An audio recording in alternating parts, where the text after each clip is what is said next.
bienvenue tout le monde dans le podcast du trio économique. Vincent est là, Yann est là, tout le monde est là pour commencer. Pour vous accrocher, gardez une chose en tête, aujourd'hui, on parle de bang. Ouais, c'est ça. Là, les gens ne comprennent pas de quoi qu'on parle, mais il faut composer avec des contre-indications. Hein. Vincent, il y a sa série de sujets qui est comme une espèce de blacklist. Là. On peut pas en parler, puis il ne faut pas en parler. C'est pour ça qu'Yann va sûrement le faire. Parce qu'Yann, il y a un trouble de l'opposition, c'est ça qu'il faut comprendre. Ça a été diagnostiqué dans les dernières semaines. Ça, c'est quand dans le développement de l'enfant, on pourra parler de ça à un moment donné, il y a une phase de année où tu restes stické là-dessus, je pense. Une enfance très pénible. Ouais, ça. Pour tes parents ou pour toi? Arrête, c'est super facile à gérer. Tu avais juste à tout m'interdire et j'obéissais. J'ai développé mon trouble de l'opposition de cette façon-là. Ouais. Vincent, justement, avant qu'on commence, tu es en train de nous expliquer que les gens, soit habituellement, ils t'adorent, soit ils te détestent. Fait que c'est ça, il faut composer avec ça aussi. Là, laisse personne indifférent de ce que j'ai compris. Là. Ouais, ben, c'est pas une mauvaise chose. Hein. À un moment donné, essayer d'être tout le temps aimé ou de tout le temps déplaire, parce que t'en as du monde qui sont comme ça. C'est vraiment improductif. Si tu essaies juste d'être toi-même et de faire tes affaires comme il faut, il y a du monde qui vont t'haïr, il y a du monde qui vont s'en foutre, il y a du monde qui vont t'aimer, puis il n'y a personne qui va faire comme Ouais, puis si je veux rajouter de quoi là-dessus, tu sais, on dit tout le temps, c'est dur de se rappeler de ses menteries.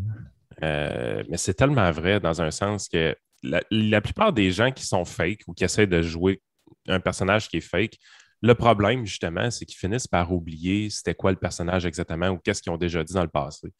Alors que quand tu fais juste dire exactement ce que tu penses ou la vérité, écoute, tout devient extrêmement facile à gérer dans ta vie parce que c'est vraiment facile de se rappeler de la vérité. C'est pas un concept qui est si difficile que ça à comprendre. Mais en fait, tu te poses, c'est possible que ta vérité, qu'est-ce que toi tu penses être une vérité est faux, c'est juste que tu es de bonne foi à propos de ça. Tu n'as pas menti sciemment, tu es juste je savais pas que j'étais con. Ouais, ça, il y a de ça un peu, mais la game, c'est que dans les médias, la plupart des gens, en ayant peur de déplaire, ne disent pas exactement ce qu'ils pensent. Ils vont dire une version édulcorée de ce qu'ils pensent pour être sûr qu'il y ait personne qui soit pas content. Fait que ça donne, oui, des choses qui sont édulcorées, qui sont beaucoup plus plates d'un certain sens, mais ça fait aussi qu'en disant jamais exactement ce que tu penses, ben, tu finis par dire son contraire à un moment donné. Tu sais, tu ne peux pas te rappeler de tous tes mensonges, tout ça, tandis que quand tu vises juste l'authenticité puis de dire exactement les choses comme tu les vois ou tu les perçois, la seule chose qui peut faire en sorte qu'un jour tu dis le contraire de ce que tu as déjà dit, c'est que tu as eu carrément une évolution dans ta pensée. Puis que là, c'est le facteur temps qui vient que tu dis quelque chose de différent. Mais encore là, c'est correct, ça, là, c'est ce qu'on veut. Ouais. Mais ça, c'est gossant. Il y a une certaine partie des gens qui font ce type de critique-là, des fois. Là. Mettons, ils vont t'écrire un email, ils vont dire ouais, j'ai écouté un podcast que tu as fait il y a 2 ans et demi, puis tu as dit de quoi, puis dans le dernier que tu as fait, tu as dit quelque chose qui est comme un peu contradictoire avec ça. Puis tu dis ben oui, mais c'est parce que depuis 2 ans, moi, j'ai lu, je sais pas, moi, 100 livres là, qui parlaient de l'affaire que je suis en train de parler, puis que ma vision des choses par rapport à ça, elle a comme évolué. Puis des fois, ben, tu t'en rappelles pas tout le temps. Là. Si on faisait l'exercice d'écouter ce qu'on disait, tout un chacun ici, là, il y a 5 ans, 10 ans, on se rendrait compte que, ben ouais, finalement, dans ce temps-là, je pensais ça. Pourquoi je pensais ça? T'sais? Des fois, on ne s'en rappelle même plus non plus. Là. Je pense qu'à un moment donné, tu ne peux pas être tenu tout le temps. Tu ne peux pas tout le temps tenir rigueur à tout le monde qu'à un moment donné, ils ont dit une affaire, puis à un moment donné, ils ont dit d'autres choses. En dedans de 2 semaines, je peux comprendre. Mais en dedans de 2, 3 ans, 4 ans, 5 ans, je pense que c'est normal à un moment donné d'évoluer sur certaines positions puis de clarifier certaines affaires. Et des fois aussi, en écoutant des podcasts un peu comme on fait, tu t'éduques sur certaines affaires. J'aime pas ça ce mot-là, là, parce que ça fait prétentieux, mais tu t'informes sur certaines choses, puis des fois, tu te dis, ouais, ben, tu sais, j'ai toujours pensé que, mettons, je sais pas, moi, on a fait un podcast une année sur l'immigration, ben, des gens qui ont toujours pensé qu'il y avait un coût social à l'immigration plus grand que le bienfait que ça peut apporter, ben, Mané, tu peux changer d'idée parce que tu te rends compte que ce que tu croyais est tout simplement erroné. Là, non, mais je crois ça qu'on s'éduque en écoutant le trio économique. Toutes les références que Vincent il donne, je connais personne là-dedans. Puis des fois, j'ai l'impression qu'il invente des noms. Là, fait que c'est sûr qu'on apprend quelque chose. Okay, je ne sais pas quoi te rajouter à ça. Ben, moi, j'avais proposé, en fait, l'article que tu avais coécrit là, pour le Fraser où on parlait de la mobilité sociale. Bonne idée avant Kian. Mais, non, c'est pas vrai. Ah, merde. Non, je Ah, mais t'arrêterai pas sur des... juste pour finir l'histoire des bangs, là, c'est un auditeur qui nous a envoyé une recherche sur une théorie sociale un peu pour remplacer le communisme. Puis, vite comme ça ressemblait à un bang. Puis, tu sais, je ne l'ai pas lu, honnêtement. Francis, super gentil de nous avoir envoyé ça. J'ai soumis l'idée à Vincent. Et ça a été un no-no. Je ne parle pas de ça. C'est un philosophe qui commence à faire de l'économie. C'est all bullshit. Il devrait rester dans le champ de compétences. Puis là, il s'est mis à bitcher Frank dans mon dos, mon gars, sans... Non, c'est pas... Fait que c'est un no-go. On ne peut pas parler de bang du tout. On peut parler des bangs de chez Tim Hortons. Ça, c'est super correct. Mais en gros, la théorie de cette dame-là, qui est Radworth, son idée, c'est que l'économie, c'est comme un bang. L'extérieur et l'intérieur. L'extérieur, c'est la partie du bang parce que quand on croit, il faut que tout soit uniforme, comme un cercle. Un cercle ne doit pas avoir d'indentation sur le cercle. Et si tu as de la croissance vers l'extérieur, dans ce cas-là, ce qui se passe, c'est que tu respectes l'environnement, la nature. Puis il y a des dimensions, des portions de la partie externe du cercle, comme l'eau, la qualité de l'air, la qualité des changements climatiques. En même temps, comme n'importe quel beigne, tu dois aussi garder le ratio avec le trou du beigne en soi.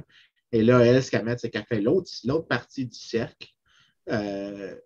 Puis à l'intérieur du cercle qui fait le trou du beigne, tu as les justice sociale, respect des gens, dignité, des aspects comme ça. Et l'idée, c'est que la croissance doit garder un aspect balancé entre le ratio des deux cercles à toute fin pratique. Bon, t'avais raison, c'est de la pure cochonnerie. Ben, c'est ça, cette théorie. C'est plus de la métaphysique que d'autres choses, en fait. Là. Ça se base sur rien, cette affaire. C'est hyper normatif. Mais l'affaire, c'est que ça vient avec plein de jugements de valeur. Par exemple, tu as toujours la chose que tu as des philosophes qui font ça, puis tu le vois aussi dans les discours. Parce que des fois, les idées des intellectuels finissent malheureusement par transpirer sur la place publique. Tu as souvent le discours. C'est ce qui arrive, je pense, avec elle, je ne me trompe pas, parce que de ce qu'on dit, c'est que sa théorie gagne quand même en popularité dans plusieurs sectes de gauche là, de ce côté-là. Oui, en fait, tu le vois des fois, j'entends des morceaux des fois quand j'écoute, malheureusement, les rares fois que j'écoute les nouvelles au lieu de lire un livre, parce qu'on se rappellera que je n'arrête pas de dire aux auditeurs que votre meilleure utilisation de votre temps, même si Yann est à Radio X, tout ça, c'est de prendre un magazine ou un journal dans lequel on peut accéder à des connaissances générales et des livres. Vous allez apprendre plus qu'en écoutant TVA ou en lisant le Journal de Montréal. Ceci dit, les quelques rares fois que j'ai brisé mon propre conseil puis que j'ai consulté, parfois j'ai pu voir des gens qui disent ce que cette dame-là semble dire. Et ça revient à vraiment cette idée que, par exemple, une espèce de mauvaise conception que la croissance économique, ce n'est pas l'entièreté des choses qu'il y a sur Terre. Alors qu'en réalité, par exemple, quand on regarde la croissance du PIB, puis en corrélation, par exemple, juste avec le temps de loisirs que les gens ont, la croissance du revenu des gens donc, est-ce que la croissance en général bénéficie aux plus pauvres? Est-ce que ça vient avec des augmentations d'espérance de vie? Est-ce que ça vient avec des réductions dans la mortalité infantile? Tu regardes plusieurs dimensions, même des fois, par exemple, la consommation de déchets, des pays qui, jusqu'à un certain point, vont produire plus de déchets en termes de revenus, mais après un certain point, ils vont commencer à en produire moins. Même chose, par exemple, avec les forêts. Par exemple, écoute, on l'entend souvent dans l'empreinte écologique, mais il y a un gars qui est dans le journal PLOS ONE, qui est un journal de biologie, a regardé les différentes composantes de l'empreinte écologique, donc à quel point l'espèce humaine a des effets négatifs. Et ce qu'il montre, c'est que sur 4 des 6 dimensions de l'empreinte écologique, il y a des gains. Et les gains sont largement déterminés par les pays les plus riches. Donc, clairement, l'amélioration de l'environnement, par exemple, vient de la croissance économique. C'est quelque chose qu'on a Au dit même souvent titre, ici, Vincent, quand oui. on dit tout le temps, on revient tout le temps un peu là-dessus, mais le plus pauvre des Canadiens vit comme un roi d'il y a 200 ans. Oui, puis non seulement ça, mais il y a tellement d'erreurs dans ces affaires-là. Écoute, le problème, c'est que tu as beaucoup de gens que ce qu'ils voient quand ils font ces affaires-là, comme l'affaire du bain, c'est qu'ils ont une conception euh, de qu'est-ce qui est bien selon eux. Mais ça ne veut pas dire que c'est bien selon les gens sur le terrain. Par exemple, si tu demandes souvent, bien, toi, dans un pays pauvre, est-ce que tu préfères 1% de plus de revenus avec, disons, par exemple, une petite perte de qualité sur X ou Y dimension de qualité de vie, ils vont faire ce choix-là. Et c'est seulement quand ils vont être très, très riches qu'ils vont changer de choix. Donc, ils vont dire, ben, à ce point-ci, par exemple, je préfère investir dans un environnement plus propre, dans un environnement plus sain, maintenant que j'ai satisfait des besoins de base. En fait, j'ai toujours trouvé que ces théories-là étaient excessivement condescendantes parce qu'elles disaient que tes valeurs à toi sont supérieures à celles des autres, puis que les choix des autres sont moins bons que les tiens. J'ai vu une parce affaire qu'ils n'ont pas fait ce que toi, tu juges bien. J'ai vu une affaire sur Facebook qui m'a fait sourire cette semaine. C'était une dame au Kenya, je pense, qui aurait inventé une brique incroyable faite à partir de plastique recyclé. Puis dans le fond, elle, les cours d'eau sont remplis de plastique, là, apparemment, dans le coin où elle reste, peu importe. Fait qu'elle va chercher le plastique dans les cours d'eau, elle met ça dans ses machines de transformation, puis elle fait des belles briques pour construire des maisons. Puis là, j'étais allé, ça c'est une chose, c'est une vidéo QQ là, pour aller chercher des clics, c'est un clickbait, là. Là, je lis les commentaires en dessous, puis ça me faisait rire. Hey, on devrait importer la technologie en Amérique du Nord, nos pays devraient apprendre d'elle. C'est juste un problème, les amis, on va manquer de matières premières. La madame, là, a fait ses briques avec le plastique qu'elle trouve dans les rivières. Ouais. Ça coûte $0, là, tu sais. Ça revient un peu à ce qu'on disait l'autre jour quand on parlait des poubelles. Il n'y a pas de... ce que les gens parfois disent, vraiment, quand je parlais, les gens disent, par exemple, regarde, elle recycle autant ses déchets facilement. Peut-être, mais as-tu pensé qu'il y a une raison pour laquelle elle fait ça? C'est que elle est la seule peut-être à le faire, donc tu as probablement plus de déchets qui se retrouvent dans la nature autrement en général. Mais l'autre question aussi, c'est pourquoi est-ce qu'on ne l'aurait pas importé ici, cette technologie-là? Pourquoi, si c'est si bien que ça, je veux dire, ah non, mais pas-y, c'est qu'il y a un profit à faire qui doit être assez important. Si tu convertis quelque chose qui est un déchet en quelque chose qui a de la ressource, crois-moi, tu vas faire un profit. Donc, les firmes ne sont pas des... Mais c'est ce que je disais, les firmes Vincent. vont investir là-dessus. Mais c'est parce que je disais, Vincent, puis Yann, barrières. Quand on a parlé à un moment donné de la médecine alternative, là, ce genre de choses-là, moi, c'était un peu mon point. Je ne me souviens plus comment je l'ai exprimé. Mais pensez-vous que les compagnies pharmaceutiques qui font des recherches, qui dépensent des millions et des milliards pour trouver des médicaments, des vaccins, des affaires, si c'était aussi simple que mettre une aiguille stérile dans le front de quelqu'un ou dans l'oreille de quelqu'un pour régler ses problèmes, pensez-vous qu'il n'y a pas quelqu'un qui aurait repris ça parce que ça ne coûte rien? Il ne ferait pas du recherche et développement à coût de centaines de millions par année si la solution, c'est de vous mettre une plure de patate en dessous du pied ou une aiguille dans le front. Mais l'histoire de la dame du Kenya, c'est que le plastique qui est dans les rivières. Mais là, si tu pousses son idée où est-ce que tout le monde l'adopte, ça ne sera pas long qu'il n'y aura plus de plastique dans les rivières. Bonne chose, excellente. Mais je veux dire, la raison pourquoi c'est efficace, c'est que son plastique qui ne coûte rien, il est là. Mais à un moment donné, dans les pays développés, il n'y a pas de plastique dans les rivières. Il faut que tu l'achètes, il faut que tu le recycles, il faut que tu payes du monde pour le recycler. Fait que là, c'est plus la même équation économique, là. Mais ça, les gens ne comprennent pas. Hey, je suis un nouveau composteur, by the way. Puis, pas parce que j'ai des vertus écologiques, loin de là. Mais ça m'a fasciné, la technologie, comment c'est efficace. Moi, le composter, il y en a toujours été pas question. Tu sais, je veux dire, avoir une canisse de cochonnerie dans le fond de ma cour remplie de verre, ça ne m'a jamais tenté. Ensuite de ça, quand je suis arrivé à Lévis, là, il y avait le bac brun, là, puis tout ça, puis ça m'écœurait un peu de mettre des affaires là-dedans, puis j'avais l'impression que ça ne commençait plus ou garder une petite poubelle de compost sur le comptoir. Tout ce que je lisais là-dessus, c'est que ça puait. Tu avais une zone dans ta maison qui puait, fait que ça ne me tentait pas. Puis là, je suis tombé là-dessus, genre, il y avait une machine que tu peux acheter qui va accélérer le compostage beaucoup, puis ça assèche les aliments, puis ça les broie, autrement dit. Puis super bien coté, super bien. Là, j'arrive, je crème un peu. Mais j'ai décidé de l'acheter pas parce que j'avais le goût de sauver la planète puis de faire du compost. Là, parce qu'à mon avis, si je prends l'électricité que j'ai pris là-dedans pour faire mon compost, pas sûr que c'est si écologique que ça, honnêtement.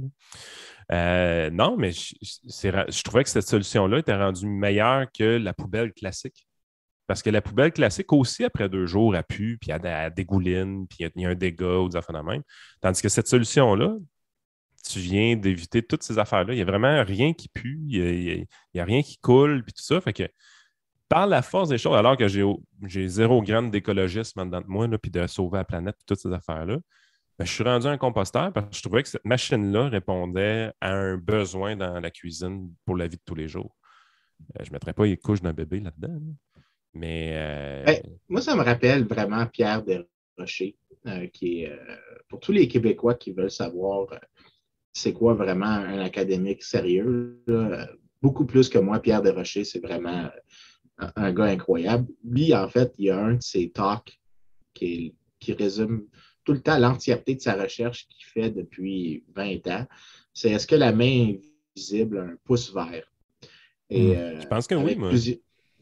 Oui, mais avec plusieurs articles historiques, scientifiques, mais qui font de l'histoire, des articles scientifiques qui font de l'analyse de politique publique présentement, donnent des exemples vraiment nombreux sur comment les entrepreneurs, à toute fin pratique, créent de la valeur à partir d'absolument rien avec des déchets, donc par exemple. Et en fait, la fois que j'avais été introduit, la première fois que j'ai vu le discours de Pierre sur ça, il y avait une citation dedans de Karl Marx qui disait que le capitaliste le plus sauvage va toujours agressivement chercher à réduire les déchets pour augmenter son profit. Donc, même chez les marxistes au 19e siècle, c'était reconnu que l'entrepreneur capitaliste a pour but de réduire les déchets le plus possible parce que ça maximise son profit et ça réduit ses pertes. Donc, ça remonte à loin, cette idée-là. Et Pierre l'a juste développé avec plein de... Ça fait longtemps qu'il traîne dans ma bibliothèque, puis je ne l'ai pas lu encore, puis il faut vraiment que je le lise. Il est vraiment bon. Il est vraiment bon. Le Locavore's Dilemma, c'est en gros, c'est pourquoi c'est probablement mieux pour l'environnement de manger des choses qui viennent de très, très loin que de manger des choses qui sont produites locales. Les fraises du Québec, Vincent. On sauve la planète avec les fraises du Québec. Ben, si tu veux garder la même diversité de produits avec les mêmes prix, tu ne peux pas faire ça parce que sans faire mal à l'environnement pour 2 raisons. Premièrement, ça veut dire qu'il va falloir que tu consommes davantage d'énergie dans la préservation des aliments sur des plus longues durées. Donc, ça veut dire que, par exemple, tu veux des pommes du Québec à l'année longue, il va falloir que tu en réfrigères au lieu de les importer, par exemple, de la Nouvelle-Zélande. La réfrigération nécessite de l'énergie. La production d'énergie génère de la pollution. Donc, il y a ça d'une part. Mais il y a aussi le fait que la production par tonne-kilomètre transportée, les bateaux sont nettement moins polluants que les camions. Bien sûr, un camion produit moins de pollution qu'un bateau, mais étant donné la quantité qui est transportée sur le bateau, ajouter ou enlever une tonne de pommes, par exemple, de Nouvelle-Zélande sur un bateau, c'est trivial sur la pollution additionnelle. Et le point que Pierre fait, c'est que c'est peut-être mieux qu'on utilise ce mécanisme de transport-là et qu'on concentre la production agricole dans les endroits les plus productifs sur Terre, de telle sorte que les différences de productivité libèrent des acres importants qui peuvent retourner à la forêt. Soit dit en passant, tu regardes, il y a un article dans Nature qui est sorti l'année passée que j'adore. Il faisait la comparaison des manières de combattre le réchauffement climatique par coût par tonne épargné. Et planter des arbres, c'est de loin le plus cheap. Tu es en train de dire, dans le fond, une chose, par exemple, qu'on devrait faire au Canada, c'est se dire, ouvrons nos frontières à l'agriculture internationale d'une manière très intense, sans aucun tarif, on enlève tout ça, en sachant qu'il y a des terres agricoles qui ne seront plus rentables. Tu sais, la terre agricole dans la vallée du Saint-Laurent, qui malgré qu'il y a de la neige dessus quand même 4-5 mois par année, là, est peut-être productive assez pour produire de quoi de le fun. Mais tu sais, celle dans le bas du fleuve, qui est plein de vallons, qui est peut-être pas aussi hot un peu. Puis même quand tu remontes au nord, le lac Saint-Jean, tout ça, peut-être que nos terres agricoles ne sont pas assez productives pour faire l'agriculture. Tu dis que les terres qu'on a défrichées avec nos ancêtres, on les laisserait repeupler ça d'arbres, enlever un peu d'agriculture, mais aller chercher notre agriculture à l'international. Ça aiderait l'environnement grandement parce que c'est sûr qu'au Canada puis au Québec, les arbres, ils n'ont pas de difficulté à pousser ici. Là. Mais juste avant que tu ça que continues, Vincent, dans le livre sur lequel j'ai fait un podcast qui a fait capoter plein de monde qui capote, là, le fameux livre du gars du Forum économique mondial. Là, dedans, les gens qui capotent, c'est ça qu'ils font pour leur vie, c'est qu'ils capotent. Et non seulement ça, mais Radio-Canada, Journal de Montréal, leur offre un salaire pour capoter. Absolument. Mais dans ce livre-là, il y a un passage justement sur la captation de CO2. Puis il disait que, selon pas mal toutes les données qu'il y avait dans toute la documentation qui tourne autour du Forum économique, il disait que dans les grandes villes du monde, si tu fais juste planter 10% d'arbres de plus que ce qu'il y a actuellement, c'est assez pour capter la totalité du trop-plein de CO2 qu'on envoie dans l'atmosphère. Donc, pas besoin de mettre des milliards dans des infrastructures vertes de toutes sortes d'affaires. En réalité, ce qui coûte le moins cher, c'est de planter des arbres. Effectivement, mais non seulement ça, mais tu peux atteindre le 10% très facilement, justement.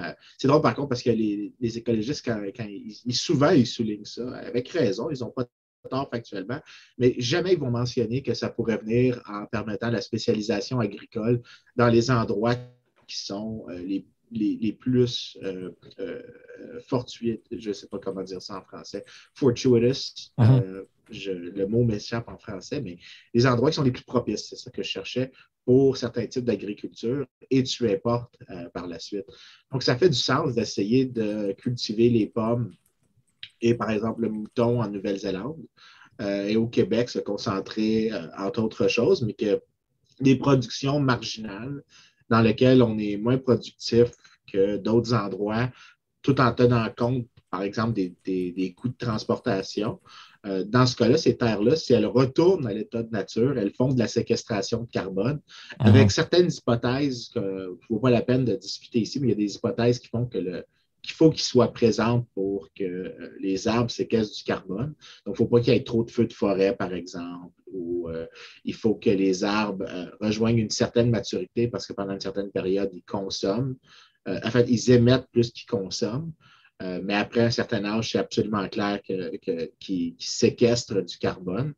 Surtout si ensuite tu t'en sers dans des matériaux de construction, dans le bois qui va par exemple dans ton meuble, bien pour toujours, jusqu'à ce que tu le brûles, le carbone que l'arbre a capturé va être toujours dans ton meuble pour toujours. Donc, par définition, tu n'as pas ce problème-là. Donc, tant qu'il n'est pas brûlé, tant qu'il n'y a pas de combustion, tu n'as pas de retour de CO2 dans l'atmosphère.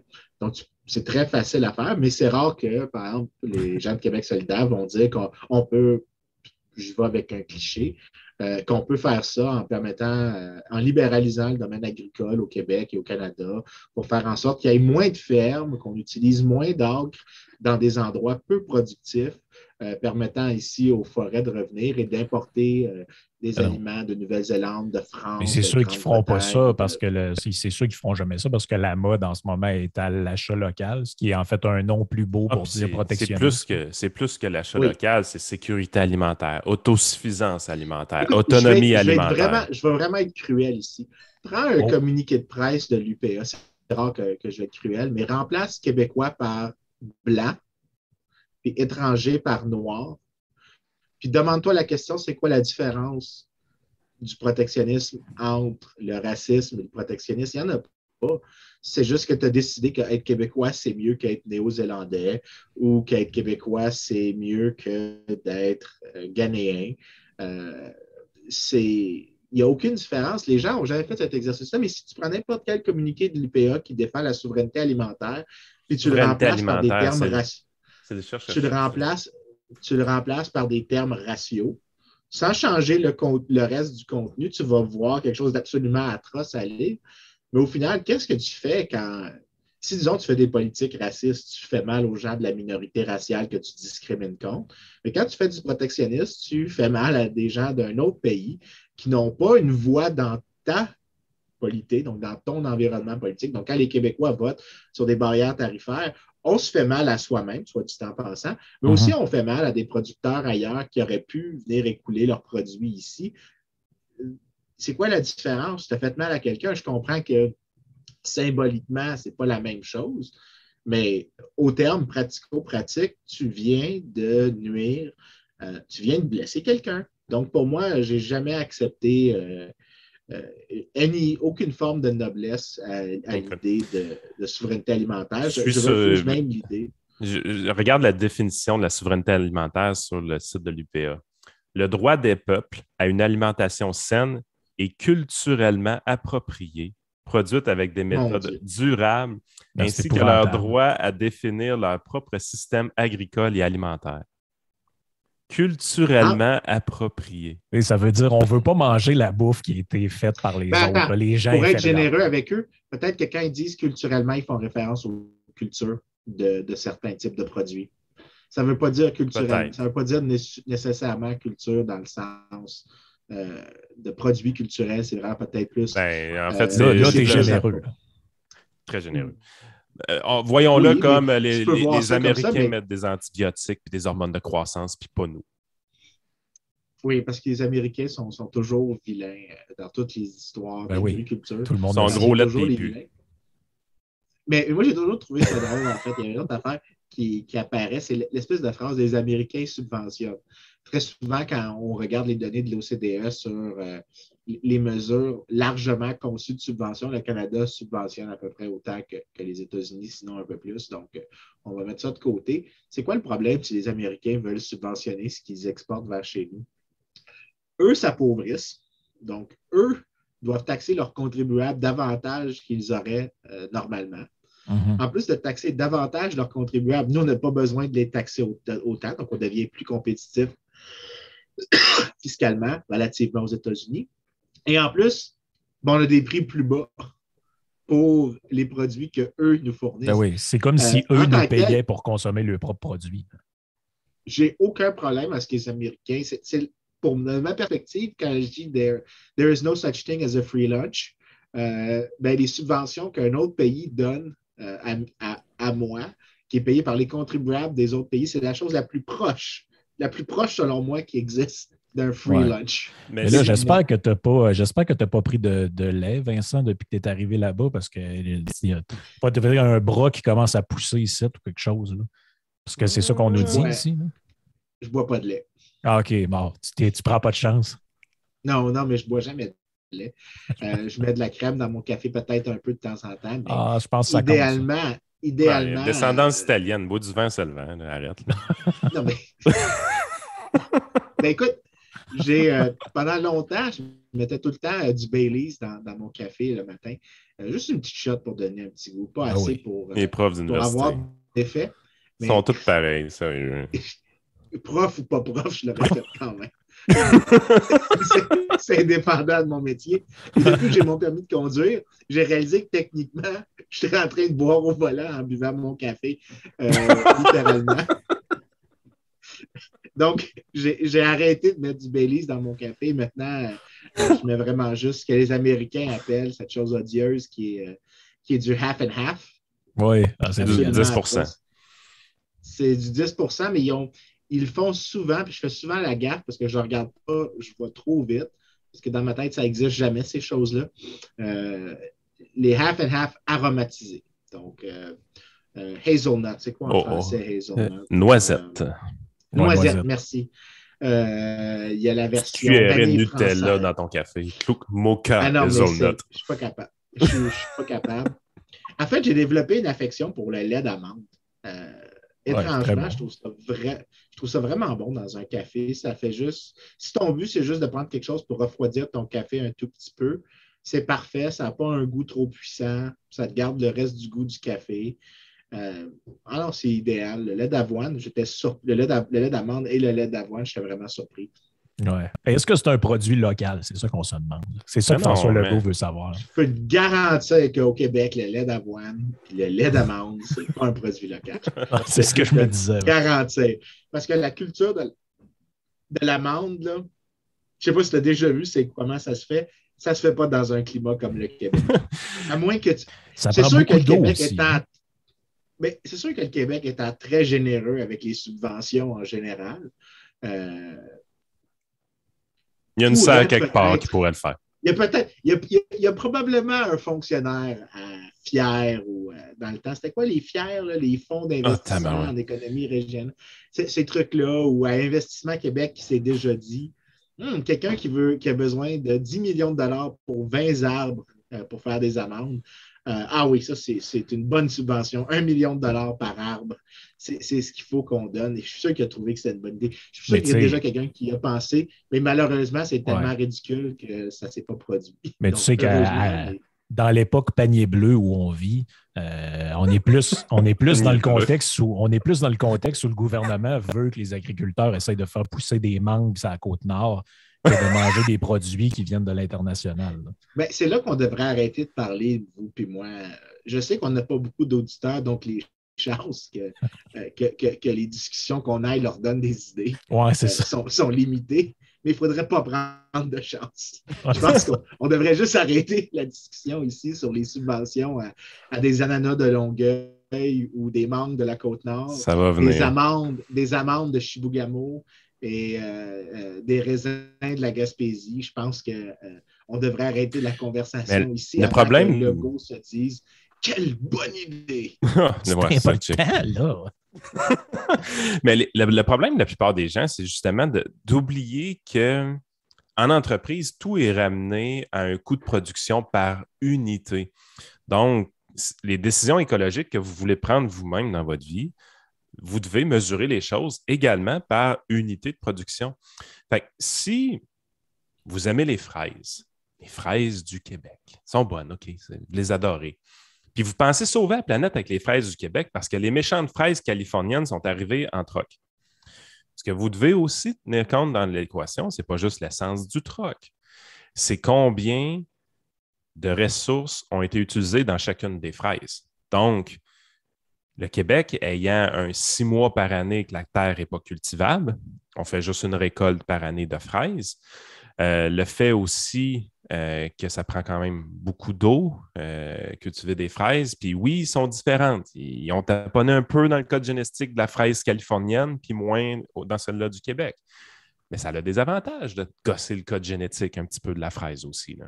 Mais c'est drôle que tu dis ça parce que ça m'a rappelé un truc.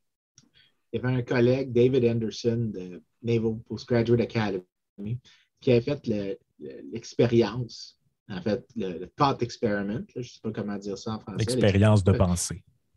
L'expérience de pensée.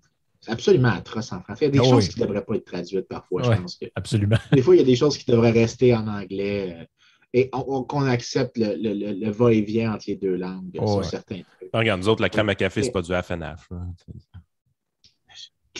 Je ne vais pas fâcher. Il regardait la quantité de calories que tu brûles en marchant et en faisant l'hypothèse que tu essaies de conserver ton poids constant. Est-ce que c'est mieux de prendre ton auto? Juste à quel point c'est mieux de prendre ton auto étant donné que tu dois consommer davantage de calories pour garder ton poids constant? On compare l'essence aux calories. Ben, c'est de l'énergie. Au final, que je mette des combustibles fossiles dans mon auto ou que je demande à quelqu'un de me nourrir pour la marche que j'ai faite, il ne tenait même pas compte des coûts de temps ou des choses comme ça. Qu'est-ce que tu aurais pu faire d'autre à la place au lieu de marcher pendant un long moment? À partir de quel kilomètre c'est mieux d'utiliser ton auto? OK. La réponse était 2 kilomètres. Si tu te mettais à marcher... ce que la plupart des gens font. Ce que la plupart des gens font, si tu marchais plus que 2 kilomètres par jour, ça inclut les marcher à l'intérieur de la maison, ton auto consomme moins d'énergie que toi au net. Parce que ça, c'est avec l'hypothèse, c'est que vraiment tu veux garder ton poids constant, je comprends qu'il y en a. Si tu veux marcher pour perdre du poids, puis tu veux faire plus de dépenses de calories, d'accord. Mais au net, il arrivait à des scénarios comme par exemple, il y avait, je pense que c'est 2 km, 2 points quelque chose, que ça devenait plus avantageux pour l'environnement de te servir de ta voiture que de marcher, justement parce que ça tient compte du fait que ça creuse plus ton appétit. Puis... il y a d'autres trade-offs. Il y a des échanges. C'est pas vrai que c'est si simple que ça. Puis en fait, souvent, pour ça que chez les gens de droite, là, puis j'ai ça de dire droite, ouais. je me fais toujours niaiser. Ça simplifie la conversation. Oui, ça simplifie la conversation, mais souvent, je me fais un peu taquiner parce que je dis que je suis un écologiste de marché. Donc, je pense que... Encore là, c'est galvaudé. Un économiste de marché, c'est ceux-là qui ont créé les bourses de carbone dans leur tête. On va prendre des mécanismes de marché. Un environnementaliste de marché, excuse-moi. Ouais. Un environnementaliste de marché. Mais tu sais, par exemple, mon opposition par exemple à la taxe carbone, c'est pas que théoriquement, je pense que c'est une mauvaise chose. Je pense que c'est théoriquement une très bonne chose. Le problème, c'est que pratiquement, on fait plusieurs choses qui subventionnent. Parce que quand on met la taxe sur le carbone, la justification qui est donnée, c'est qu'il y a un écart entre le coût social et le coût privé de nos actions. Et la taxe a pour but de ramener les choses ensemble, d'éliminer l'écart entre les deux. Mais moi, ce que je souligne, c'est que le gouvernement fait plus souvent l'effet contraire, d'étendre l'écart. Tu ne mets pas de payage sur les routes. Les gens vont conduire davantage. Tu nationalises la collection de déchets et que tu fais en sorte que les gens ne payent plus au volume. Les gens vont produire plus de plastique qui vont se retrouver à polluer les cours d'eau. Mm-hmm. Tu dis, et là, je sais que je ne me fais pas d'amis, par exemple, dans le secteur pétrolier, mais tu dis que tu peux utiliser l'eau comme tu veux sans l'acheter à qui que ce soit, donc il n'y a pas de prix. Même chose pour les agriculteurs, ils vont consommer plus d'eau que nécessaire, ils ne vont pas faire d'investissement dans de l'efficacité de la consommation. Par contre, dans des endroits, d'ailleurs, ça, je trouve ça drôle, il n'y a personne à gauche qui va vouloir faire ce point-là parce que ça implique de souligner Israël. Mais Israël, parce qu'il y a vraiment, ça, c'est une des choses que je ne comprends pas, la haine maladive d'Israël à gauche, au même titre qu'au Québec, on a la haine maladive des États-Unis et qu'à droite, au Québec, on a la haine maladive de la France. J'aime taquiner mes amis français, mais il y a toujours des groupes de gens que certaines tribus politiques semblent haïr. Mais à gauche, on déteste vraiment Israël. Mais en Israël, c'est l'histoire de la mentalité anticoloniale. Je n'ai pas envie de rentrer là-dedans. Là. C'est toutes les discussions qu'on peut avoir généralement sur Israël avec la plupart des gens sont absolument improductives et déplaisantes. Largement parce que souvent, tu as des gens qui sont fondamentaux, qui veulent... J'adore les Français. J'aimerais juste qu'on arrête des copier dans les mesures sanitaires. En fait, je taquine souvent... Peux-tu fermer TV5 au Québec? OK. Laisse-moi finir ma pensée. Là. Israël, à cause que l'eau là-bas est tarifiée d'une certaine manière, ce qui n'est pas le cas ici, tu as dans l'agriculture israélienne l'utilisation de la micro-irrigation. Donc, il y a énormément de ciblage de la consommation d'eau pour... Parce que l'eau devient précieuse. Exactement. Donc, tu vois qu'il y a des mécanismes de marché dans lesquels tu laisses les entreprises utiliser leurs ressources efficacement et les allouer selon le mécanisme des prix.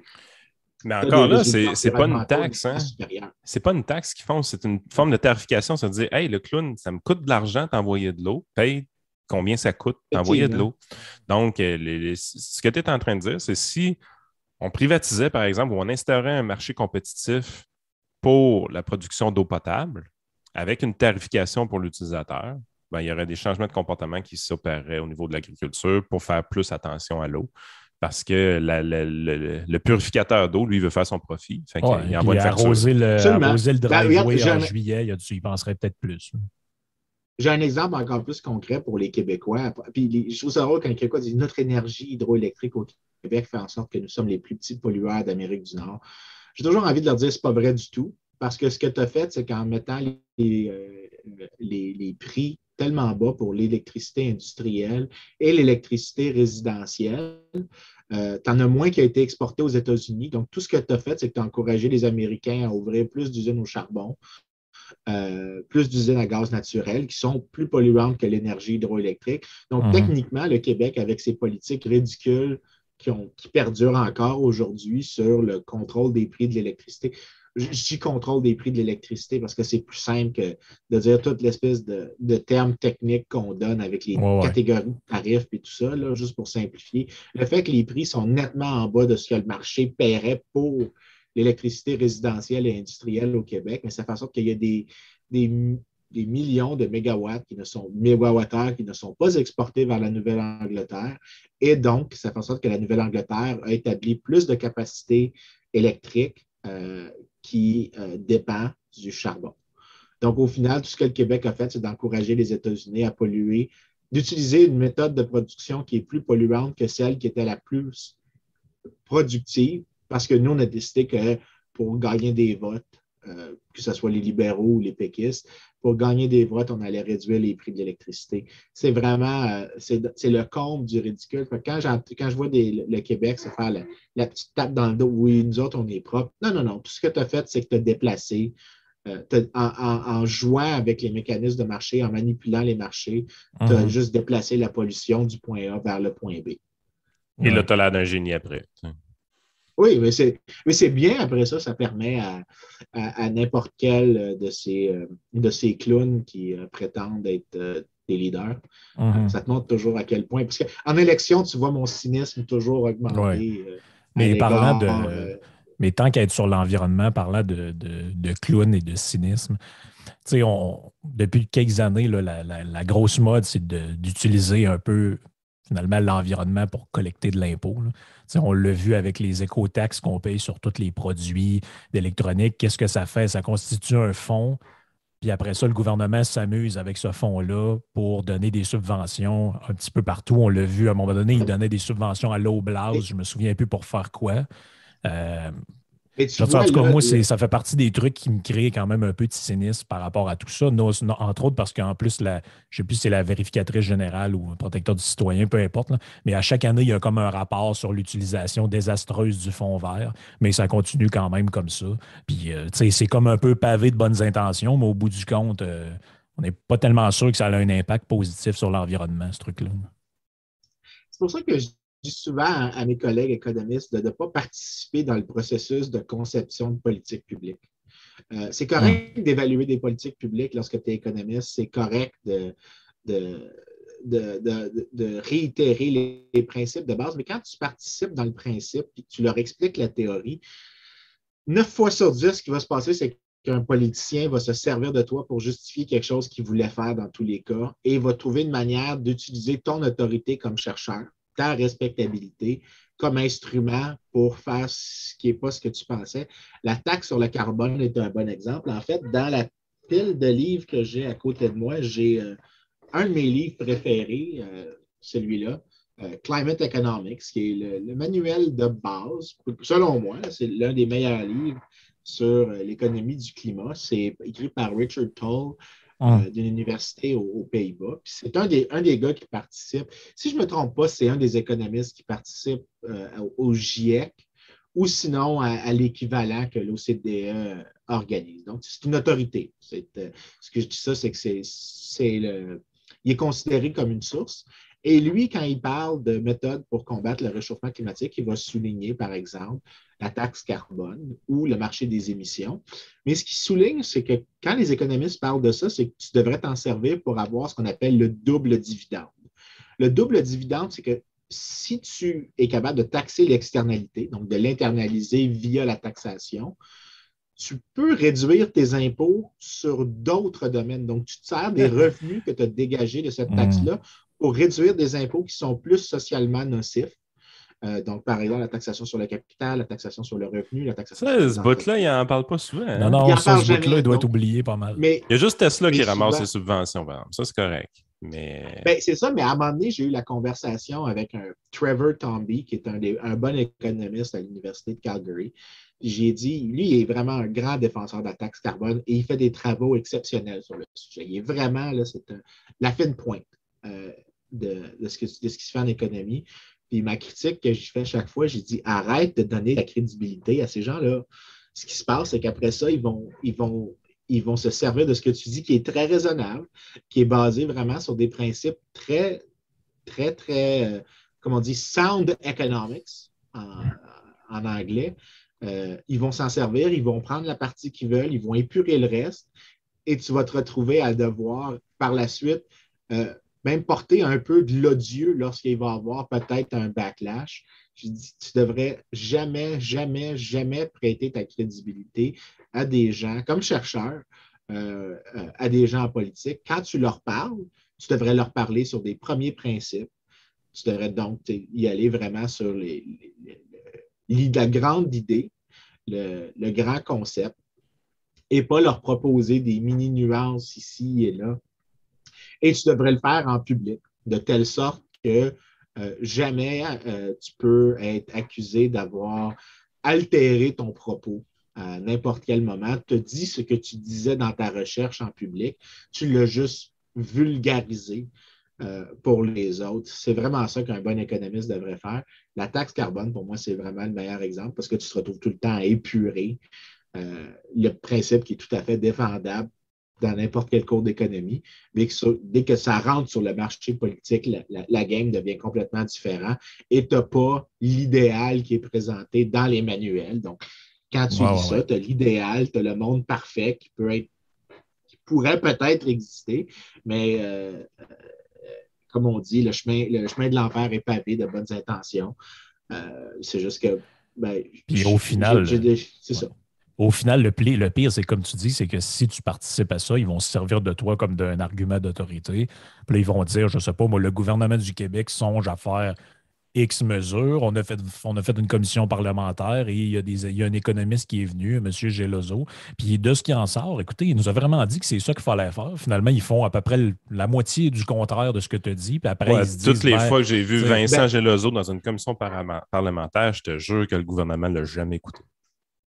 Ben, tu ris, mais j'ai le malheur d'avoir été écouté une fois. T'es pas sérieux? Quand c'était le temps de quitter Uber. Ouais, les taxis. Quand j'ai quitté les taxis, j'ai vraiment dit... j'ai défendu un principe que je maintiens, c'est que tu as parti ce programme-là, tu les as forcés à acheter des permis, tu devrais minimalement offrir une forme de compensation. Ce que tu as pas mal toujours dit aux agriculteurs aussi, hein, par rapport à la gestion de l'offre. Effectivement, mais il y a eu deux conséquences de mon propos. La première, c'est que ça a donné naissance à ce que des gens m'ont taquiné, qui me cause vraiment une réaction urticaire, c'est que ça s'appelle la taxe Gelozo. Et mon nom est associé avec une taxe, ça me fait excessivement mal. Ma conjointe me le rappelle fréquemment. Je ne sais pas à quel point ça a été populaire, mais j'ai 2 personnes à Québec qui m'ont fait la joke. Mais la deuxième, c'est que quand j'ai dit ça, la CAQ essayait justement d'offrir moins que ce qui a finalement été offert et que les libéraux, les solidaires, les péquistes ont sauté là-dessus en disant, regarde, même Vincent Gelozo, le gars de l'Institut économique de Montréal, avec la grosse méchante droite québécoise, dit qu'il faut que vous les compensiez. Et me sentir utilisé par 3 des 4 partis. En fait, quand je dis 3 des 4 partis, 3 des 4 partis représentés à l'Assemblée nationale que je méprise. Les autres, je peux les mépriser aussi, mais ils rentrent pas dans la catégorie représentés à l'Assemblée nationale. En tout cas, à l'époque. Maintenant, il y en a 4 à l'Assemblée nationale. En fait, il y en a 5 que je méprise. Tous les partis politiques.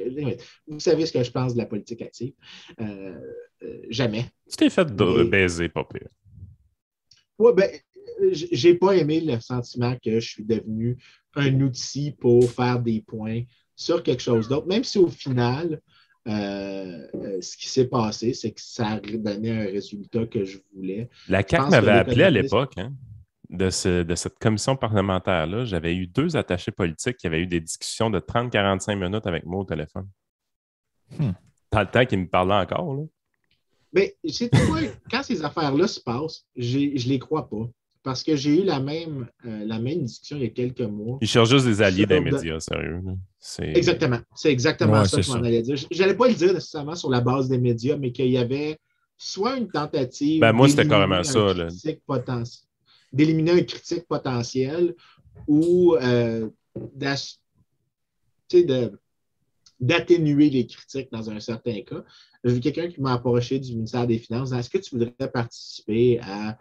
Je ne me souviens pas du langage utilisé, mais c'était du staff politique. Est-ce que tu voudrais participer à donner des propositions de réforme?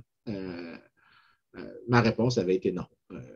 Que je n'étais pas du tout intéressé, tout simplement parce que je ne veux pas participer aux jeux politiques. Je n'ai pas de problème à aller m'adresser à des gens en politique, mais comme je dis, la condition, c'est qu'il faut que ça soit public, de telle sorte que il n'y a personne qui peut dire que j'ai essayé de jouer le jeu. La deuxième chose, c'est que je ne vais pas du tout endosser ou encenser ou critiquer tes adversaires. C'est pas Je vais dire ce que moi je dis, puis le reste, je m'en contrefais. C'est pas l'exclusivité en plus, là, on a parlé d'économie parce que c'est ça le prétexte aujourd'hui, là, mais pendant que tu parlais, je pensais à plein d'autres exemples où, dans le fond, les États cherchent à faire porter l'odieux de certaines choses à des spécialistes ou en tout cas à des gens qui ont une formation dans certains domaines. Je pense, par exemple, en France, à un moment donné, il y avait, je pense que c'était à l'époque de Sarkozy, où il avait coopté là, un philosophe qui s'appelait Luc Ferry pour devenir ministre de l'Éducation, puisqu'il avait écrit plusieurs livres sur l'éducation. Ça a donné lieu à une genre de réforme scolaire qu'eux autres avaient déjà décidé avant, mais quand ça a commencé à être critiqué, ils ont dit, ben là, écoutez, regardez la sommité qu'on a comme ministre de l'Éducation. Puis lui, finalement, quand il est sorti de la politique, après, il a dit qu'en gros, il s'était un peu fait baiser, justement, parce qu'il était utilisé par le gouvernement pour faire des mesurettes ici et là. Puis, tu sais, finalement, derrière les coulisses, personne ne saura jamais quelle position il a défendue, en fait, là. Marc Bellemare, c'est le coup qu'on a essayé de faire à Marc Bellemare, carrément. On l'a attiré en politique pour enlever le no-fault, ce qu'on lui avait dit. Évidemment, quand il est arrivé là, il a dit non, on ne veut pas enlever le no-fault, on voulait juste ta crédibilité. Puis lui, il nous a donné un chien de sa chienne. Regarde, c'est un autre exemple de ça, c'est Cédric Villani, qui était fondamentalement... il avait gagné, en fait, c'est un mathématicien. C'est un mathématicien de très, très, très, très, très, très, très, très, très, très haut niveau. Et il a gagné ce qu'on appelle la médaille Fields. La médaille Fields, c'est le prix Nobel en mathématiques. Il n'y a pas de prix Nobel en mathématiques, mais si tu gagnes la médaille Fields, le Fields Award, c'est que tu es littéralement un génie en termes de C'est une fois aux 4 ans, je pense, hein, c'est ça. Quelque chose comme ça. Je ne sais pas, par contre, la fréquence en toute franchise, mais c'est pas aussi gros qu'un prix Nobel. Le Nobel. Mais donc, tu n'as pas, par exemple, quand tu gagnes le prix Nobel, tu reçois, je pense, 1 million. 4 ans. C'est aux 4 ans, OK. Villani est un lauréat de la. Pas 1 million, c'est 15 000 $, ce prix-là. Non, le Nobel, c'est 1 million. Ouais. Je pense que c'est 1 million de couronnes suédoises, c'est à peu près 100 000 $. La médaille Fields, c'est, je ne savais pas, le 15 000 $. Mais c'est quand même excessivement prestigieux. Si tu as ça, tu te retrouves dans les top 10 universités dans le monde sans même tu n'as même pas besoin de faire d'efforts par la suite. Tout le monde va t'ouvrir les portes. 2014, il y a un Canadien qui l'a eu. Manjul Bhargava, un gars d'Hamilton. Je n'étais pas au courant de ça. Mais celui dont je parle, Cédric Villani, était un des grands mathématiciens français. 2010. Et, il a gagné en 2010? Oui. OK. En 2017, il s'est présenté avec La République en marche, le parti d'Emmanuel Macron. Il s'est même présenté à la mairie de Paris, je pense, en 2020. Il a perdu dans les 2 fois. Mais au final, sa participation en politique a été particulièrement intéressante, par exemple, pour Macron, parce qu'il offrait une sorte d'image de l'autorité de la science. Oui, absolument. Et plusieurs personnes de discussion que j'ai avec eux, des collègues mathématiciens, ont dit tu as 2 Cédric Villani, tu as Cédric Villani politique, tu as Cédric Villani pré-politique, et c'est 2 personnes complètement différentes. Et dès que le politique disparaît un peu, c'est des discussions différentes aussi qui émergent. Et ça t'en vient vraiment à l'idée que des gens qui ont... c'est pour ça que j'ai vraiment une hostilité à l'égard de, de, de l'académique comme dans le monde politique. C'est que d'une part, les gens qui sont académiques pensent qu'ils sont des génies. Et il y en a qui le sont, soyons francs. Là, je pense que Villani est un génie. Mais ils pensent qu'être un génie veut dire qu'ils sont capables de faire des choses exceptionnelles dans le monde politique. Ce n'est pas le cas. Et plus souvent qu'autrement, ils pensent qu'ils sont d'une intégrité parfaite et que personne ne va être capable de les corrompre. Mm-hmm. Mais la corruption, ce n'est pas juste d'être achetable pour une enveloppe brune. C'est beaucoup plus complexe que ça, la corruption. La corruption peut inclure que même des fois, ça peut se passer en dépit de tes meilleures intentions, que tu ne réalises pas la dérive dans laquelle tu t'engages, que tu sacrifies des principes et que tu réalises uniquement plus tard que tu as été utilisé par quelqu'un qui cherchait uniquement à satisfaire sa soif de pouvoir ou peu importe c'est quoi la motivation de cette autre personne-là. Et tout ce que tu peux avoir, c'est un goût amer qui te reste. Je te donne une citation de Cédric Villani le 19 mars 2020, elle va te faire capoter. Durant la pandémie de COVID-19, Cédric Villani déclare que ce serait une erreur de laisser le scientifique remplacer le politique. Ben, il a dit quelque chose, il a dit quelque chose d'absolument vrai là-dedans, mais je pense que ce n'est pas juste en temps de pandémie. Je pense que c'est vraiment important que le scientifique se garde vraiment au-delà, le plus loin possible de l'univers politique. Ouais, je ne suis pas sûr que c'est ça. Ouais, mais c'est pas ça qu'il voulait dire. Là. Ouais. C'est vraiment pas ça qu'il voulait dire. Là. L'histoire, c'est la citation dans ce cas-là. C'est dans un contexte de COVID-19. Ce serait une erreur de laisser le scientifique remplacer le politique. Donc, autrement dit, tu sais, par exemple... Correct, comme propos, je vois pas le problème. Ben écoute, je vais te donner un exemple. Dans le temps de la pandémie, tu sais, j'ai commenté ça aller-retour, moi, au Québec. Puis ce qui m'a tout à fait capoté, c'est que, par exemple, quand on était dans le temps des zones rouges, jaunes, verts, tout ça, c'était des décisions politiques au lieu d'être des décisions de la santé publique. Donc, la séparation entre le scientifique, Arruda... Non, dans ce cas-là, je pense que je vais le défendre ici, Villani, parce que je vois où est-ce que tu t'en vas, mais tu devrais peut-être préférer le politique au scientifique parce que j'ai ça l'idée, la science. Non, mais c'est pas le point. Le point, moi, le point que j'ai tout le temps défendu, c'est que normalement, pour des questions de santé publique, donc la décision de mettre la province en état d'urgence sanitaire, la décision de fermer des régions, d'amener des contraintes, devrait être faite sur des bases quand même un peu plus objectives que des sondages.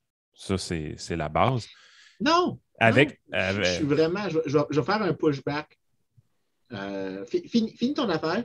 Ben, c'est qu'à un moment donné, on est venu avec des contraintes qui étaient autres que la santé publique. C'est devenu des contraintes politiques, médiatiques, des enjeux de sondage. Puis, il y a bien des affaires présentement qui se font au Québec qui n'ont aucun crise de rapport avec la science. Là. Puis, on prend Horacio Arruda, qui est un scientifique, on le met en avant, puis envoie mon homme, c'est toi qui... Défends-nous ça. Puis il se cache en arrière du scientifique pour dire c'est la science, c'est la science, c'est la science, alors que la science présentement est complètement utilisée par le politique. Dans ma perspective, le politique a son rôle à jouer, qui est définitif. La gestion du Parlement, les économies, même qui on nomme à la tête la science, du volet scientifique. Mais la santé publique doit être indépendante du politique. Elle doit prendre ses propres décisions, elle, de son côté. Là. Non, je suis encore plus radical que ce que tu réalises là-dessus. La réalité, c'est que Horacio Arruda n'a pas décidé de se prostituer. Là. En fait, je ne pense pas qu'il s'est prostitué. Mais pas pire, par contre, mais ce qui s'est passé, par contre, c'est qu'il s'est laissé utiliser. Oui. Et je pense que c'est ça le danger. C'est que. Parce qu'il n'y a pas de séparation politique, là, présentement. Mais c'est parce qu'il y a quand même une rampe pour lui. Je veux dire, techniquement, lui, à l'Institut de santé publique, l'Institut national de santé publique, a accès maintenant, si la crise est importante, à plus de financement, à plus de prestige pour lui. Donc, lui, il est gagnant d'une certaine partie de la Oui, relation symbiotique entre lui Ouais. et le politique. Et lui, ce qu'il est en ça c'est train de vrai. faire, l'échange qui se produit entre les deux, c'est qu'un prête sa crédibilité à l'autre pour le pouvoir que l'autre peut utiliser.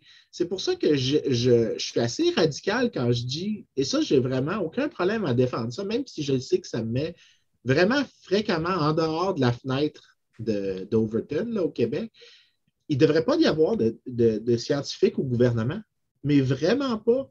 Tu devrais avoir une séparation totale entre les gens qui font de la recherche et les gens qui font de la bureaucratie. Et tout ce qui devrait se produire, c'est des communications entre eux. C'est-à-dire que tu peux avoir des conseils qui sont donnés, tu peux avoir de l'évaluation politique publique, mais d'imbriquer dans une bureaucratie des gens qui font de la recherche, ça a deux effets Oui, mais là, ce que pervers. tu es en train de dire, c'est Le, que la santé publique au complet, il faut débarquer ça du gouvernement. ben, ben, OK, premièrement, C'est parce que c'est juste des voir un scientifiques, peu. là, les gens dans la santé Oui, publique. Là. absolument. Puis c'est ce que je suis prêt à défendre. Parce que, mais la manière dont c'est dit, c'est comme s'il y a une prémisse dans ta question, dans la manière dont tu l'as formulé. Je ne dis pas de les débarquer de la conversation. Je dis de les débarquer du mécanisme qui leur donne un lien avec le pouvoir.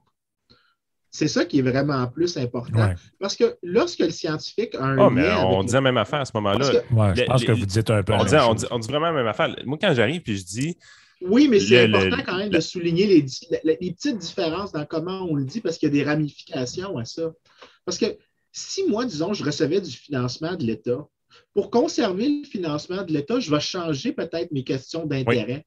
Je vais peut-être me diriger vers d'autres En sujets. fait, c'est que Je tu vais vas peut-être juste plus aussi, même loin. parfois, Tu vas juste plus loin d'où est-ce que j'irais. Dans le fond, moi, de mon côté, c'est de dire il devrait avoir un mur entre Horacio Arruda et François ça Legault. Il serait une devrait amélioration. vraiment, vraiment pas dans la même conférence de presse. Toi, tu pousses Ils juste un devraient peu plus jamais, loin. ils, Tu ils pousses plus devraient loin en jamais être vus disant ensemble. exactement. Toi, tu pousses plus loin en disant cet organisme-là ne devrait même pas faire partie de l'État québécois et ne devrait pas être financé nécessairement par l'État québécois. Ben, regarde, je vais donner un Exactement. exemple concret. Non, De mais telle juste sorte pour qu'il y a vraiment le un bien truc, des il y a auditeurs, vraiment Vincent, là. il y a Juste un pour autre le petit bien truc des important. auditeurs. Oui, vas-y. Juste pour le bien des auditeurs, on va prendre un exemple concret de ce que Yann veut dire. Là. Printemps passé, il y a une conférence de presse. Le docteur Arruda, il se fait poser la question. Là, est-ce que vous pensez que c'est raisonnable qu'il y ait des balles définissants pour les jeunes du secondaire? Sa première réponse, c'est non. Il ne devrait pas y en avoir parce qu'il va y avoir trop de contacts dans les balles définissants. On se donne des becs, on se colle, on danse. Ça n'a pas d'allure.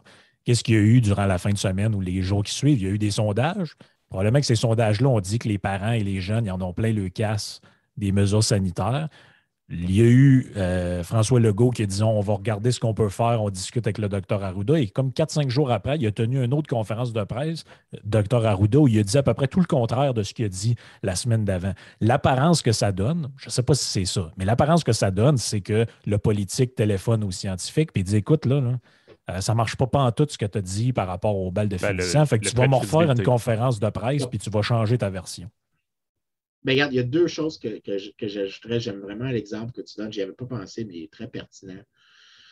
Lorsque tu prêtes comme chercheur ta crédibilité aux politiques, il y a un effet pervers, c'est que si tu cèdes éventuellement, tu vas souffrir énormément, pas juste comme chercheur, mais aussi comme institution. Donc, l'institution de l'université est sous attaque sur plusieurs raisons à cause que tu as politisé. Tu as ouvert la porte à des gens de dire, par exemple, quand Andrew Scheer disait dans la dernière élection que les universités canadiennes se verraient refuser du financement si elles ne faisaient pas X ou Y, ce qui incluait, soit dit en passant, les universités privées, c'était de l'ingérence. Je veux dire, je n'aime pas l'idée que les universités reçoivent du financement public, mais tu réalises que la politisation du processus scientifique a comme ouvert la porte aux politiques de dire ah, regarde, maintenant j'ai un droit de regard.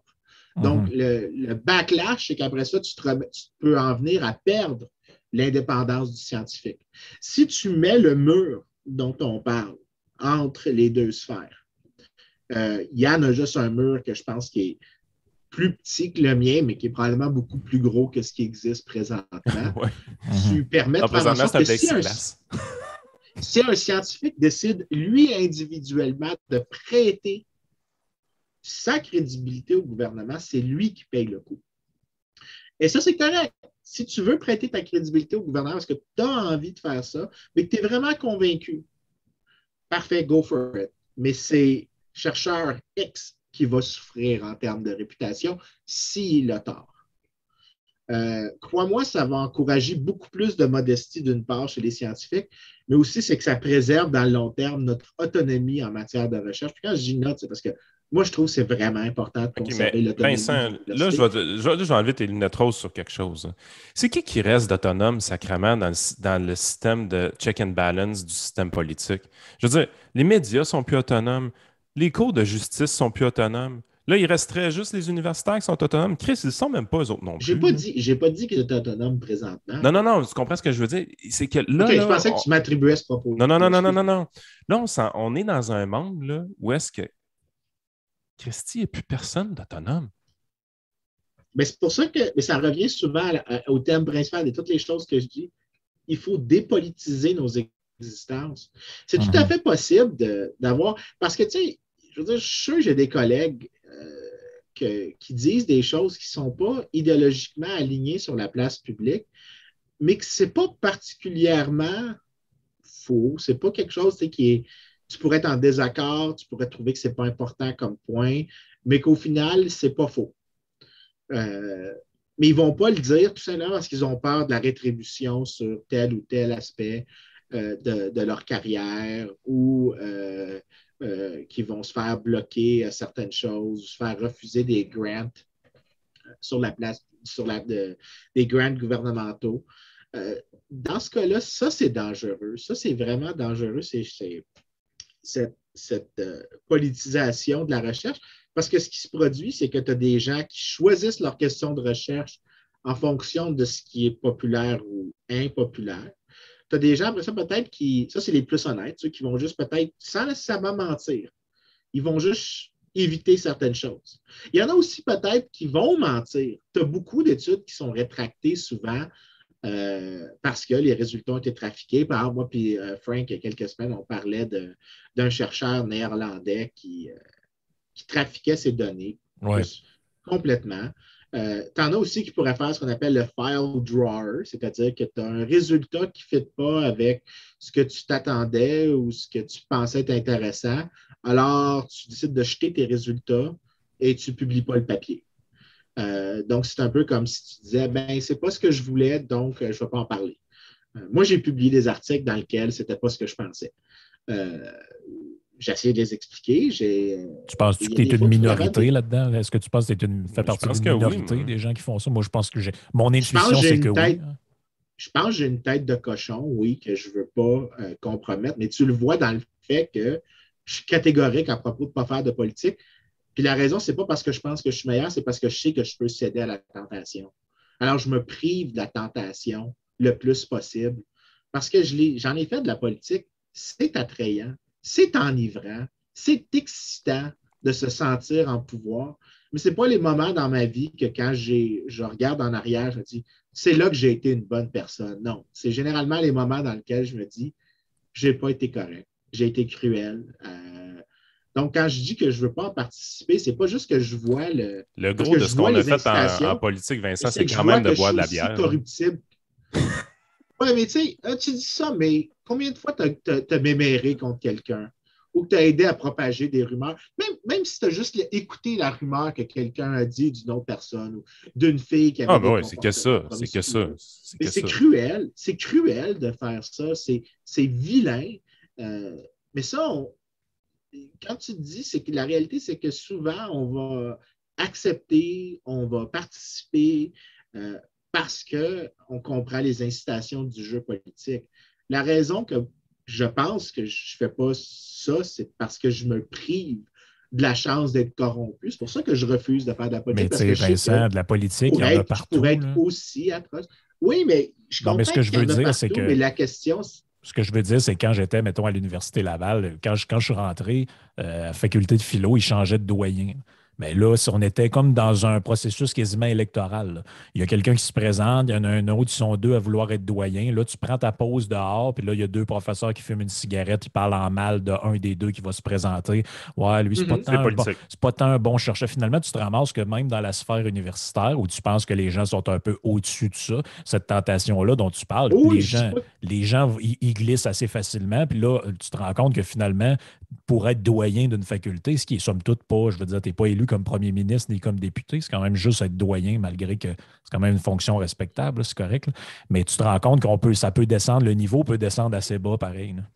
Oui, mais il y a deux grosses différences. La première, c'est que des institutions comme celle du doyen, ce pas des institutions dans lesquelles on est forcé de collaborer. Le gouvernement, on est obligé de se plier aux soins du gouvernement. En fait, on n'est pas obligé, mais éventuellement, si on décide de refuser, il y a quelqu'un qui va venir à la porte avec une petite enseigne. Je te dirais que de manquer mes games de Donc, baseball parce que je ne veux pas présenter mon passeport, je me sens pas pire obligé là, présentement. ben effectivement, l'idée, c'est que techniquement, quand l'affaire de doyen, tu n'es pas obligé de participer à l'activité de l'organisation d'une université. Mais par contre, quand le gouvernement décide que tu payes 1% de plus d'impôts pour que ça aille à financer X ou Y, même si tu as voté contre, tu n'as pas de grand choix dedans, tu n'as pas de chance de exit. L'autre chose aussi, c'est que je n'ai jamais dit, quand tu disais, je te dis, je me prive, je me refuse l'incitation de pouvoir céder. C'est parce que je le sais que ça se passe au quotidien. L'idée, c'est que si ça ne peut pas disparaître, tu devrais éviter le plus possible les situations dans lesquelles tu peux céder. C'est pour ça que je dis, tu ne peux pas te débarrasser du politique. C'est pour ça que ce qu'il faut, c'est des règles du jeu qui t'imposent, par exemple, des pénalités importantes si tu agis de mauvaise manière. Donc, c'est pour ça que je dis, par exemple, moi, quand un de mes collègues, en fait, c'est une politique que j'ai. Si jamais quelqu'un écoute puis qu'il est en train de faire son doctorat en économie puis qu'il venait travailler avec moi, si tu me parles de politique pendant l'entrevue, moi, je termine l'entrevue. Je l'ai déjà dit, moi, les candidats qui me disent qu'ils veulent faire de la politique. Oui, on en a eu un il y a 2 ans quand j'étais à Kings. Un gars très gentil, mais il m'a dit il a carrément dit, presque ouvertement, qu'il voulait faire de la politique. Je n'ai pas terminé l'entrevue, mais j'ai dit à mon collègue, malgré que ce qu'il fait est intéressant, je ne peux pas lui faire confiance. Parce que ce qu'il m'a dit, c'est que le jeu politique est intéressant pour lui. Pas comme objet d'étude, mais comme objet dans lequel il aimerait participer. Ce qui me fait dire, est-ce que je peux faire confiance à sa recherche? Est-ce que je peux faire confiance à ses résultats? Est-ce que je peux lui faire confiance comme lorsqu'il va rencontrer des incitations qui pourraient l'amener en conflit? Je refuse, puis j'impose. Donc, mon comportement, c'est d'imposer un coût aux autres chercheurs qui font de la politique, même si parfois la politique, parce que le gars, je vais être honnête, il était techniquement de la politique qui se rapprochait de la mienne. Puis malgré ça, j'ai dit non, si tu es un académique, tu es un académique avant tout. Mais ça, c'est des choses, c'est des normes sociales. Des normes sociales, ça fait partie des règles du jeu. Les règles du jeu déterminent les contre-fous qui limitent l'environnement dans lequel le politique se contient et peut donc être contenu peut-être aux tâches dans lesquelles le politique a vraiment un avantage ou est vraiment clairement un remplaçant à la société civile ou au marché que le marché et la société civile ne pourraient pas produire. Donc, non, c'est vraiment important que le chercheur s'exclue le plus possible du politique. J'élargis ça, puis c'est pas grave si on déborde un peu parce qu'officiellement, je vais couper ça, puis on va être dans la partie juste pour le monde sur Patreon. Là. Mais tu sais, la réflexion qu'il y a un peu derrière la sélection d'un jury, par exemple, lors d'un procès, c'est qu'on fait une sélection aléatoire, en tout cas, on fait un tirage au sort, si on veut. Puis là, ben, on voit si les candidats correspondent, s'ils n'ont pas de biais trop importants pour faire partie du jury. Puis le but derrière ça, c'est un peu de exclure les gens qui voudraient absolument faire partie du jury pour toutes sortes de motifs. Mais je me souviens, il y a quelques années, il y avait un gars en France qui faisait assez de millage avec cette idée-là. Il disait, puis là, je sais qu'on est dans la fiction pure et simple, là, mais lui, il disait qu'il faudrait étendre le processus qu'on voit, par exemple, dans la sélection d'un jury à plein d'autres affaires. Comme par exemple, les politiciens, là, en fait, on ne devrait jamais choisir de politiciens qui veulent faire de la politique, mais on devrait les piger au sort dans un chapeau. façon imagée de parler, comme on fait pour un jury, parce que le hasard, en fait, va faire mieux les choses que la volonté des gens qui veulent absolument se rendre là. Je ne sais pas si tu as une idée auquel tu as déjà réfléchi. Ouais, j'ai déjà pensé à ça, puis j'ai toujours une certaine séduction. J'ai toujours senti séduit à ça. Il y avait Bill Buckley qui disait I would much rather be governed by the 400 people in the Boston phone book than the 400 faculties of Harvard College. Et à chaque fois que je pense à ça, je me dis, oui, j'aimerais probablement que l'aléatoire est quelque chose que je trouve un peu attrayant, mais ça ne respecte pas vraiment ce que je pense au plus profond de mes tripes. Ce qui compte, c'est de contenir la sphère du politique. Mm-hmm. C'est pas juste que tu ailles les bonnes personnes. Le point, c'est que c'est pas qu'on veut des gens plus qualifiés, c'est pas qu'on veut des gens qui sont parfaits, c'est que tu veux un système dans lequel même la mauvaise personne est obligée de faire la bonne chose.